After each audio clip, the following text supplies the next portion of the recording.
Hello बच्चों, नमस्कार। स्वागत है आपके अपने यूट्यूब चैनल एग्रोटेक स्टडी में और मैं हूं अरविंद यादव। कैसे हैं आप लोग? उम्मीद करता हूं सभी छात्र बहुत अच्छे होंगे। बच्चों, आज के इस टॉपिक में MPPAT 2024 के लिए आपके महत्वपूर्ण टॉपिक में लेकर आया हूं और जिसका नाम है मुर्गी पालन। बच्चों, आज हम लोग अध्ययन करने वाले हैं मुर्गी की नस्लें और मुर्गी की बीमारियों के बारे में। आपको पता है कि MPPAT के एग्ज़ाम में 5 से 7 क्वेश्चन मुर्गी पालन से आना है। 5 से 7 क्वेश्चन मुर्गी पालन से 100% आना है। यदि आप लोग इस वीडियो को कंप्लीट देखते हैं तो आपके 5 से 7 नंबर पक्के हो जाते हैं। ठीक है, इसके साथ मैं बताना चाहता हूं बच्चों, MPPAT के नोट्स जिन छात्रों ने लिए हैं, मैं उनसे बार बार एक ही बात कह रहा हूं कि नोट्स लेने के बाद पढ़ें। शौक में छात्र ले तो लेते हैं लेकिन पढ़ते नहीं हैं। इससे उनका बहुत बड़ा नुकसान होता है। एक तो पैसे का लॉस हुआ उनका, और दूसरा उनका तैयारी भी वो सही से नहीं कर पाते और सिलेक्शन फिर रुक जाते हैं। तो सिलेक्शन लेने के लिए इस समय आपके पास बेहतरीन समय है। आपके पास जो समय मिल रहा है, 2 से 3 महीने आपके पास हैं। 3 महीने में आप लोग इन नोट्स को कम से कम 5 से 7 बार पढ़ें। एक बार पढ़ने से कुछ नहीं होता। मैं बार बार यही चीज़ कहूँगा।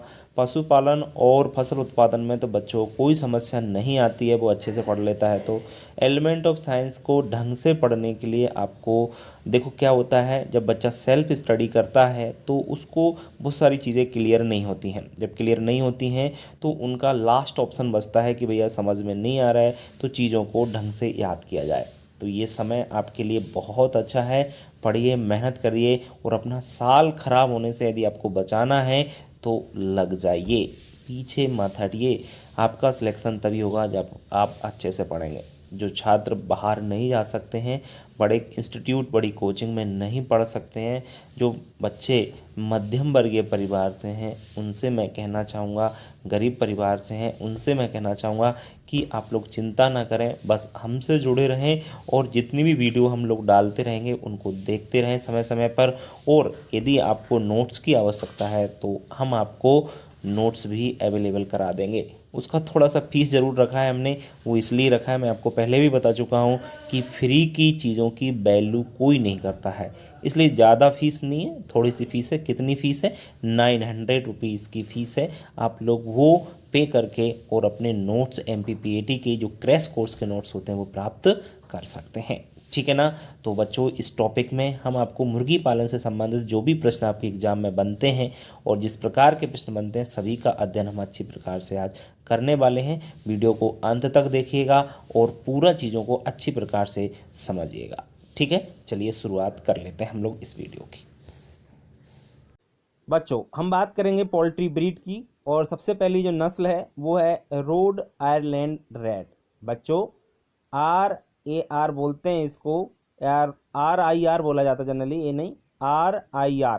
ठीक है ना? तो रोड आयरलैंड रेड जो मुर्गी है इसका उत्पत्ति स्थल अमेरिका है। बिल्कुल बच्चों, इसका ओरिजिन कहाँ है? अमेरिका। याद रखें, रोड आयरलैंड रेड मुर्गी की नस्ल का उत्पत्ति स्थल अमेरिका है और यह मुर्गी द्विप्रयोजनीय नस्ल है। द्विप्रयोजनीय नस्ल का मतलब डबल पर्पज ब्रीड है। डबल पर्पज ब्रीड अंडा एवं मांस के लिए इसको पाला जाता है। अंडा भी इससे मिलते हैं और मांस भी इससे प्राप्त होता है और यह 100 से 200 अंडे प्रति वर्ष उत्पादित करती है। जी हाँ बच्चों, एक साल में लगभग 100 से 200 अंडे हमको रोड आयरलैंड रेड मुर्गी से प्राप्त हो जाते हैं प्रति वर्ष। इसके अंडों का रंग भूरा होता है। तो बच्चों, इसकी ये विशेषताएं हैं, स्पेशल आप लोग इनको याद रखेंगे रोड आइलैंड रेड के बारे में। चलिए बढ़ते हैं आगे। नेक्स्ट इंपोर्टेंट आपकी नस्ल की ओर, व्हाइट लेग हॉर्न। इससे रिलेटेड एक प्रश्न आपको पूछा ही जाता है। बच्चों, इसका उत्पत्ति स्थल इटली है। इसका ओरिजिन कहाँ पर है? इटली में। बच्चों, विश्व में सर्वाधिक अंडे उत्पादन वाली नस्ल है। इससे ज़्यादा कोई भी मुर्गी अंडे उत्पादन नहीं कर पाती है। दुनिया की सबसे ज़्यादा अंडा उत्पादन करने वाली ये ब्रीड है और यह नस्ल लगभग औसतन 240 अंडे प्रति वर्ष दे देती है। एवरेज की बात कर रहे हैं हम लोग, एवरेज 240 अंडे देती है। वैसे हम अधिकतर बात करें तो लगभग 300 साढ़े 300 अंडे तक ये मुर्गी दे देती है। मतलब इससे ज़्यादा कोई भी मुर्गी की नस्ल अंडे ज़्यादा नहीं दे पाती है। ध्यान रखें व्हाइट लेग हॉर्न के बारे में। चलिए बच्चों, तो दोनों नस्ल आपको समझ में आई होंगी। कहीं किसी को प्रॉब्लम है तो आप समझ में नहीं आता है तो आप हमारे कमेंट बॉक्स में लिखकर पूछ सकते हैं, या संपर्क भी आप लोग हमसे कर सकते हैं, व्हाट्सएप पर भी आप लोग पूछ सकते हैं। ठीक है, चलिए पढ़ते हैं हम आगे नेक्स्ट आपकी मुर्गी की नस्ल की ओर। नेक्स्ट है बच्चों तीसरी नस्ल रेड कॉर्निश। रेड कॉर्निश नस्ल का उत्पत्ति स्थान इंग्लैंड है। याद रहे, रेड कॉर्निश जो मुर्गी है इसका ओरिजिन कहाँ पर है आपका, इंग्लैंड में। यह मांस के लिए अमेरिका में लोकप्रिय है। बच्चों ध्यान रखें, इसका मांस जो होता है ना, मांस के लिए स्पेशली ये अमेरिका में प्रसिद्ध है, लेकिन उत्पत्ति स्थान विशेष याद रखें वो इंग्लैंड है। इसका जो मेन पॉइंट है वो तीसरा है कि इस नस्ल की त्वचा पीली होती है। बहुत सारे बच्चे कंफ्यूज आते हैं कि नाम रेड कॉर्निश है तो त्वचा का रंग कैसा होगा, रेड, लेकिन नहीं। कैसा होता है, त्वचा का कलर पीला, येलो कलर की ये आपकी मुर्गी होती है। पंख नहीं, इसकी त्वचा, स्किन का कलर पीला होता है। इस पॉइंट पे आप विशेष फोकस करें क्योंकि ये कई बार पूछा जा चुका है। बच्चे कई बार कंफ्यूज होते हैं, जैसे मैंने बताया रेड लगाए आते हैं तो वो गलत है, येलो होता है। ठीक है ना। चलिए चौथी नस्ल की बात कर लेते हैं हम लोग, प्लाई माउथ रॉक। कौन सी नस्ल चौथी, प्लाई माउथ रॉक। बच्चों प्लाई माउथ रॉक का उत्पत्ति स्थान अमेरिका है और श्रेष्ठ क्वालिटी के मांस उत्पादन के लिए यह प्रसिद्ध नस्ल है। बच्चों प्लाई माउथ रॉक जो होती है ना, इसका मांस जो होता है, मीट जिसको बोलते हैं, इसका मीट विशेष क्वालिटी का होता है, स्पेशल क्वालिटी का इसका मीट होता है। ठीक है ना। और क्वालिटी के मांस उत्पादन के लिए ही यह प्रसिद्ध है। इस नस्ल का अंडा उत्पादन भी अच्छा होता है। जी हाँ बच्चों, इससे अंडा उत्पादन भी हमको अच्छा मिल जाता है। तो प्लाई माउथ रॉक भी है एक स्पेशल मुर्गी है। चलिए बढ़ते हैं आगे नेक्स्ट आपकी मुर्गी की, नेक्स्ट आपकी नस्ल की ओर। नेक्स्ट है बच्चों पांचवी नस्ल असील। सब सुना होगा, ये हमारी इंडियन नस्ल है। इसका उत्पत्ति स्थल लखनऊ उत्तर प्रदेश है। जी हाँ बच्चों, असील मुर्गी का आपका ओरिजिन कहाँ पर है, याद रहे लखनऊ उत्तर प्रदेश में ये पाई जाती है। और मुर्गों की लड़ाई व मनोरंजन के लिए ये प्रसिद्ध है। जी हाँ बच्चों, कई बार प्रश्न पूछा जा चुका है आपके एग्जाम में कि लड़ाई के लिए कौन सी नस्ल प्रसिद्ध है। तो बच्चों इसके जो मुर्गे होते हैं ना, मुर्गों में आपस में लड़ाई कराई जाती है, लाखों इस पर रुपए लगाए जाते हैं, शर्तें लगाई जाती हैं कि कौन सा मुर्गा जीतेगा। दो मुर्गे होते हैं, आपस में लड़ाई होती है, मनोरंजन भी होता है और इस पर काफ़ी इनाम भी मिलता है। तो ध्यान रहे, असील मुर्गी लड़ाई व मनोरंजन के लिए पाली जाती है। इसकी जो होती है गर्दन बहुत लंबी होती है असील मुर्गी की, और मुर्गा स्पेशली लड़ाई के लिए पाला जाता है। ध्यान रहे आपको इस पॉइंट के बारे में। इस नस्ल का मांस भी स्वादिष्ट होता है, ये जनरली याद रखना। असील मुर्गी का जो मांस होता है वह भी स्वादिष्ट होता है। स्वादिष्ट के बारे में तो पूछा नहीं जाता है जनरली, लेकिन जो पूछा जाता है लड़ाई के लिए स्पेशल जरूर पूछा जाता है प्रश्न, जरूर आप इसको याद रखेंगे। और उत्पत्ति स्थान तो आपको याद रहेगा ही कि असील मुर्गी का उत्पत्ति स्थान है लखनऊ उत्तर प्रदेश। चलिए कड़कनाथ। बच्चों असील से ज़्यादा इंपॉर्टेंट कड़कनाथ, दोनों बराबर इंपॉर्टेंट मान चलिए आप लोग। कड़कनाथ जो मुर्गी है इसका उत्पत्ति स्थान झाबुआ मध्य प्रदेश है, क्योंकि ये एमपी की है। तो इसके बारे में, उत्पत्ति स्थान के बारे में भी कई बार पूछ लिया जाता है। तो उत्पत्ति स्थान आप लोग याद रखें, झाबुआ मध्य प्रदेश इसका उत्पत्ति स्थान है। और यह नस्ल मांस व अंडे उत्पादन हेतु पाली जाती है। स्पेशल ये अंडे और मांस दोनों के लिए पाली जाती है। बच्चों इसका जो मुख्य लक्षण है वो है तीसरा, कि इस नस्ल की मुर्गियों का शरीर का रंग और मांस का रंग भी काला होता है। कड़कनाथ जो मुर्गी होती है इसके मांस का रंग भी कैसा होता है, काला होता है। बच्चों आपको एक चीज़ और बता देता हूँ, हमारे इंडियन टीम के पूर्व कैप्टन महेंद्र सिंह धोनी कड़कनाथ मुर्गी का बहुत बड़ा फार्म खोलने जा रहे हैं। बहुत बड़ा फार्म कड़कनाथ मुर्गी का स्पेशली, क्योंकि इसका जो मांस होता है बहुत ही स्वादिष्ट होता है और अंडे भी अच्छे मिलते हैं। और इसके मांस का रंग स्पेशल काला होता है, काला रंग। अब आप ध्यान रखिए विशेष, कड़कनाथ मुर्गी के मांस का रंग कैसा होता है, काला। तो ये स्पेशल पॉइंट है आपके लिए, स्पेशल ये नस्ल हैं असील और कड़कनाथ, जरूर आप इनको याद रखिएगा। चलिए बढ़ते हैं आगे नेक्स्ट आपकी नस्ल की ओर। नेक्स्ट सातवीं नस्ल है बच्चों चिटगांव। चिटगांव या चटगांव भी इसको बोला जाता है और इसका उत्पत्ति स्थान है पश्चिम बंगाल में यह पाई जाती है। ओरिजिन इसका पश्चिम बंगाल है। यह भूरे पीले रंग की नस्ल होती है, इसका कलर भूरा होता है, पीला भी जनरली भूरा पीला कह सकते हैं, ऐसा कलर होता है। और इसे मुख्यतः मांस के लिए पाला जाता है। चिटगांव याद रखें, चिटगांव को मोस्टली किसके लिए पाला जाता है, मांस के लिए इसको पाला जाता है। 8वीं नस्ल है बच्चों मिनोरका। मिनोरका का उत्पत्ति स्थान स्पेन है, विदेशी नस्ल है। और स्पेशल इसका पॉइंट है दूसरा वाला कि इसकी जो कलंगी होती है ना, कलंगी बिल्कुल सीधी कलंगी जानते हो ना, इसको इंग्लिश में कॉम्ब बोलते हैं, ऊपर जो होती है लाल लाल कलर की और किसी में पीली भी होती है, तो सीधी व 6 नोक की होती है, उसमें नोक निकली होती है ऐसे ऐसे करके। और कह सकते हैं जैसे मटर की फली होती है ना, उसकी तरह ये होती है, मटर की फली की तरह। इस तरह से इसकी 6 नोक पाई जाती हैं और ये अंडे देने वाली नस्ल है, इससे अंडा उत्पादन अच्छा होता है। तो बच्चों मुर्गी की 8 नस्लों के बारे में मैंने पढ़ाया, आपको 8 नस्लों के बारे में बताया और इससे बाहर नहीं जाएगा कोई भी प्रश्न, इसलिए आप लोग अच्छी प्रकार से याद रखेंगे।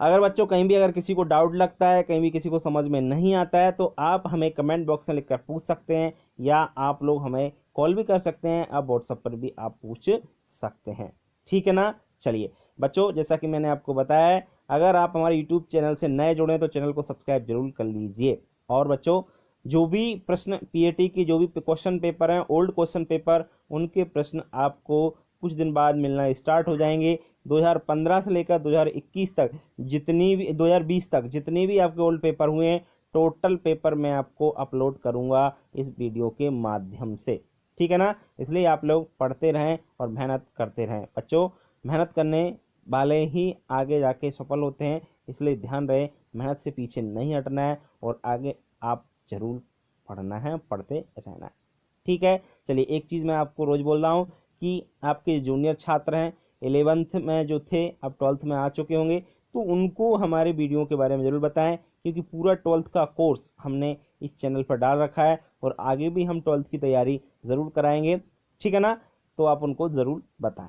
चलिए आज के लिए इतना ही, कल फिर मिलेंगे एक नए वीडियो के साथ, तब तक के लिए नमस्कार। सबसे पहले बच्चों हम बात करते हैं रानीखेत बीमारी की। रानीखेत बीमारी मुर्गियों में होने वाली एक महत्वपूर्ण बीमारी है और बहुत ही इंपॉर्टेंट है एग्जाम के पर्पज से। बच्चों है बीमारी, जैसे आपने 12th में भी इसको पढ़ा होगा, है बीमारी पैरामिक्सो विषाणु द्वारा फैलती है। किसके द्वारा फैलती है, पैरामिक्सो एक विषाणु होता है, उसके द्वारा यह बीमारी फैलती है और इसे न्यू कैसल रोग भी कहा जाता है। न्यू कैसल क्यों कहते हैं, यहाँ पे थोड़ा सा मैं आपको बता देता हूँ। बच्चों सबसे पहले इसको इंग्लैंड में देखा गया था न्यू कैसल नामक स्थान पर, इसलिए इसका नाम न्यू कैसल पड़ गया। तो ध्यान रखें, न्यू कैसल के नाम से भी इसको जाना जाता है। आगे अगर हम बात करें बच्चों, इस रोग को सन 1928 में रानीखेत नामक स्थान पर उत्तराखंड में सबसे पहले देखा गया था। जी हाँ छात्रों, 1928 में जब इसको देखा गया रानीखेत नामक स्थान पर, तो इसका नाम रानीखेत पड़ गया। और कहाँ पर देखा गया, उत्तराखंड में। इसको अभी आप कह सकते हैं उत्तराखंड में है रानीखेत नामक स्थान, ठीक है।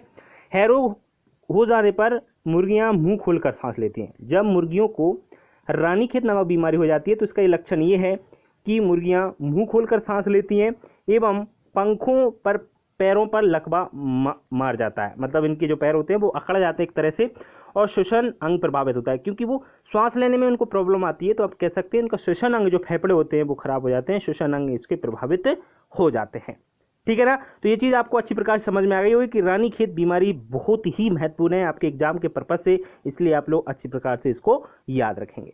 चलिए बढ़ते आगे हम नेक्स्ट आपकी मुर्गियों की बीमारी की ओर। नेक्स्ट है आपकी चेचक। बच्चों इसको इंग्लिश में फाउल पॉक्स बोला जाता है और जनरली सब लोग जानते होंगे कि फाउल पॉक्स बीमारी क्या होती है। 12th में अच्छी प्रकार से हमने इसको पढ़ाया था। तो यहाँ पर देख लीजिए, यह रोग बोरीलियोटा वायरस के द्वारा होता है। जनरली हमने 12th में कुछ दूसरा वायरस पढ़ा था, तो 2-3 वायरस होते हैं, उनके द्वारा ये बीमारी होती है, तो कंफ्यूज बिल्कुल नहीं होना। बोरीलियोटा आप यहाँ पर थोड़ा सा याद रखें, दूसरा भी आता है आपका, तो वो भी आप लोग सही कर सकते हैं, जैसे हमने 12th में पढ़ाया था वो, ठीक है। यह रोग मुर्गियों के जीवन काल में केवल एक बार होता है। जी हाँ, चेचक जो बीमारी है, जनरली फफोले पड़ जाते हैं मुर्गियों को और पानी भरा रहता है उन फफोलों में और फूट जाते हैं बाद में, तो वो घाव बन जाता है, और जीवन काल में सिर्फ मुर्गियों को जो एक बार है बीमारी ज़रूर होती है। यह 8 से 12 सप्ताह की उम्र वाले मुर्गियों में ज़्यादातर होती है। जी हाँ बच्चों, जब मुर्गियों की जो उम्र होती है 8 से 12 सप्ताह होती है, लगभग अपन कह सकते हैं 3 महीने की जब उम्र होती है तब यह बीमारी ज़्यादातर मुर्गियों में लगती है, 2 से 3 महीने की उम्र पर। इसमें क्या होता है कि त्वचा, टांग, चेहरे और कलंगी, इन चोंच पर छोटे छोटे दाने पड़ जाते हैं। दाने का मतलब ये पानी भरे दाने होते हैं जनरली, और बाद में ये जब फूट जाते हैं तो बाद में ये घाव बन जाता है। घाव बन जाता है और मुर्गियों को इसमें दर्द बहुत होता है। रोकथाम के लिए क्या करें, घाव पर सिल्वर नाइट्रेट का आप घूप लगा दें तो उससे काफ़ी इनको आराम मिलता है। ठीक है ना। तो चेचक के बारे में जो भी महत्वपूर्ण पॉइंट बनते हैं वो सभी मैंने इसमें बता दिए आपके लिए, विशेष आप इसको याद जरूर रखेंगे। चलिए बढ़ते हैं आगे नेक्स्ट आपके प्रश्न की ओर। नेक्स्ट है तीसरी बीमारी खूनी पैचेस। बच्चों इसको कॉक्सीडियोसिस नाम से भी जाना जाता है और यह बीमारी प्रोटोजोआ द्वारा होती है। बच्चों आप जानते होंगे कि प्रोटोजोआ एक सूक्ष्म जीव होता है, तो उसके द्वारा यह बीमारी फैलती है। कॉक्सीडियोसिस नाम इसका दूसरा है। और बच्चों यह रोग प्रोटोजोआ फैलता है, आपने बताया है, केवल 3 से 12 माह तक की चूजों में होता है। जी हाँ, जिन बच्चों की उम्र, चूजों की उम्र कह सकते हैं 3 से 12 माह तक होती है, उनमें ये सबसे ज़्यादा फैलता है।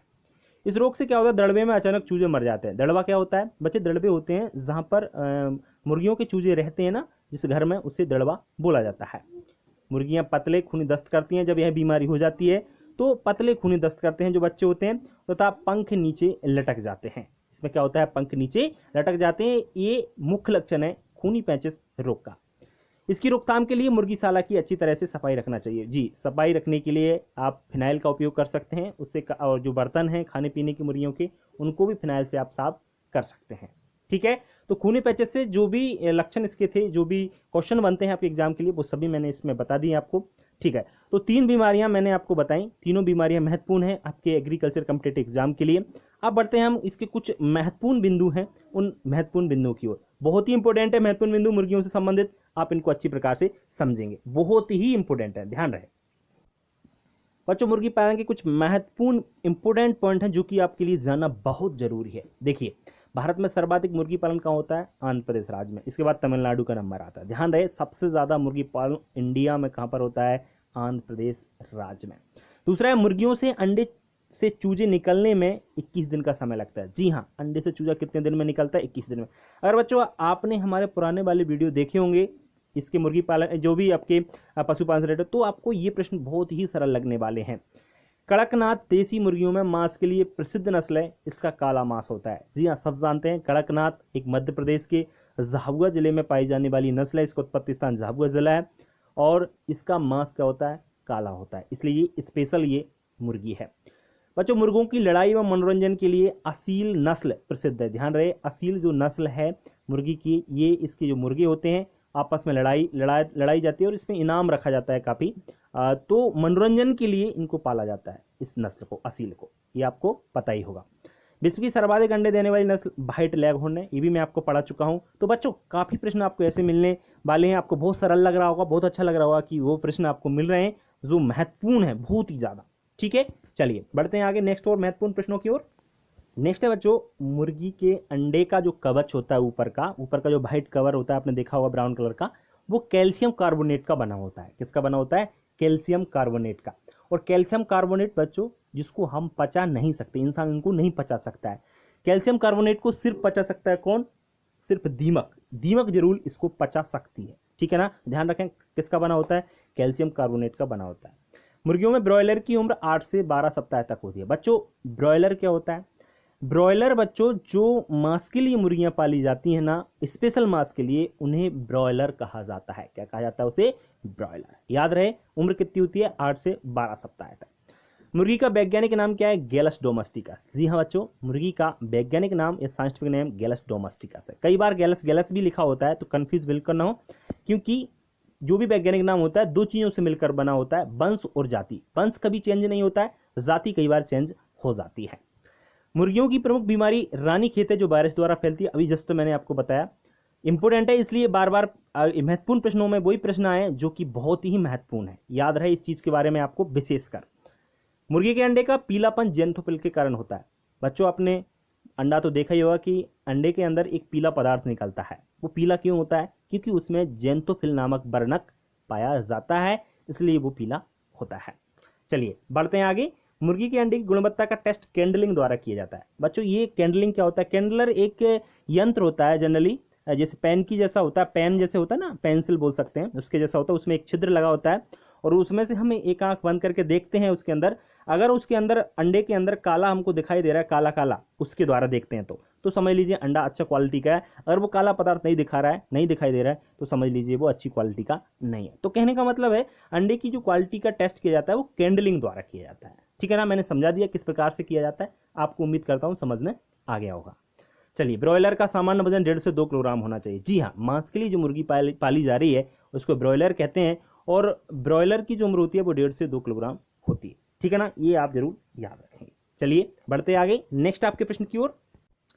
नेक्स्ट है, औसत आकार के अंडे का वजन 57 ग्राम होता है। जी हाँ छात्रों, मैं आपको बता रहा हूं कि जो एक अंडा होता है, अच्छा अंडा होता है, ना जा तो बड़ा ना जा तो छोटा, तो उसका एवरेज जो वजन होता है वो होता है 57 ग्राम, या आप ऐसे भी कह सकते हैं अच्छे अंडे का वजन कितना होता है, 57 ग्राम। ठीक है, मुर्गी की 2 प्रयोजनीय नस्ल रोड आइलैंड रेड है, मैं आपको ये पढ़ा चुका हूँ। RIR ये आपकी 2 प्रयोजनीय नस्ल है, इससे मांस भी प्राप्त होता है और अंडा भी प्राप्त होते हैं। मुर्गी का खस्सीकरण कैपोनाइजेशन क्या कहलाता है? तो बच्चों, खस्सीकरण जनरली सब लोग जानते होंगे कैपोनाइजेशन क्या होता है। इसमें मुर्गे के जो अंडकोश हैं उनको निकाल लिया जाता है, जिससे भाई प्रजनन योग नहीं रहता है, इसलिए उसको कैपोनाइजेशन कहा जाता है। मक्का एवं बाजरा मुर्गी का मुख्य आहार है। जी हाँ बच्चों, मेज एवं बाजरा जो होते हैं मुर्गी का मुख्य आहार होता है। देसी मुर्गियों का औसत अंडा उत्पादन 60 अंडे प्रति वर्ष है, जबकि विदेशी उन्नत नस्लों का 260 अंडे प्रति वर्ष। जी हाँ, जो हमारी देसी मुर्गियां होती हैं ना इंडिया में, वो 60 अंडे दे पाती हैं पूरे अपने प्रति वर्ष में एक साल, जबकि जो विदेशी स्पेशल वेराइटियां होती हैं, नस्लें होती हैं ना, उनका बहुत अधिक अंडा उत्पादन होता है, लगभग 260 अंडे प्रति वर्ष। इससे आप आइडिया लगा सकते हो कि विदेशी नस्लें हैं वो कितनी महत्वपूर्ण हैं। अंडे देने वाली मुर्गियों को लेयर्स कहते हैं। जी हाँ, इसको आप अच्छी तरह, जो अंडे देती हैं उनको लेयर्स कहते हैं, जिनसे हमको मांस प्राप्त होता है उन्हें ब्रॉयलर कहते हैं। तो ये चीज़ आपको यहाँ पर क्लियर हो गई। चलिए, समझ में आपको सब चीज़ें आ रही हुई। कहीं अगर किसी को कोई प्रॉब्लम आता है तो आप हमारे कमेंट बॉक्स में लिखकर, या आप हमसे कॉल करके, या व्हाट्सएप पर भी आप क्वेश्चन अपना पूछ सकते हैं। चलिए बढ़ते हैं आगे नेक्स्ट आपके प्रश्न की ओर। नेक्स्ट है आपका, चूजों में एक दूसरे को चोट मारकर घायल करने की आदत को कैनाबोलिज्म कहते हैं। जी हाँ बच्चों, कई बार क्या होता है कि जो मुर्गियों की चोंच होती हैं, चोंच से मुर्गियां कभी अंडे फोड़ देती हैं। कई बार क्या होता है दूसरे मुर्गियों के पंख भी नोच देती हैं और चोट करके उन्हें घायल कर देती हैं। तो इस आदत को कैनाबोलिज्म कहा जाता है। और एक चीज़ बताऊं, तो मुर्गियों की चोंच होती है ना, ऊपरी भाग बढ़ जाता है, तो उसको कई बार काट दिया जाता है चोंच को मुर्गियों, इसी कारण से। तो उस क्रिया को डीबेकिंग कहते हैं। ये भी थोड़ा सा आप लोग याद रखेंगे। डीबेकिंग किसे कहा जाता है? मुर्गियों की चोंच काटने को। क्यों काटते हैं? क्योंकि भाई अंडा फोड़ देती हैं और दूसरा दूसरी मुर्गियों को घायल कर देती हैं, चूजों को भी घायल कर देती हैं, इसलिए। ठीक है ना, तो डीबेकिंग कहा जाता है। मुर्गियों के कृत्रिम रूप से अंडे सेने हेतु इंक्यूबेटर मशीन का तापमान 100 डिग्री फ़ारेनहाइट रखते हैं। तो इंक्यूबेटर के बारे में मैंने 12th में आपको पढ़ाया था कि इंक्यूबेटर जो होता है अंडे सेने की एक कृत्रिम मशीन होती है, और इसका उपयोग चूजे निकालने के लिए किया जाता है, जिसमें उसका टेम्परेचर याद रखना है, 100 डिग्री फ़ारेनहाइट उसका टेम्परेचर रखा जाता है।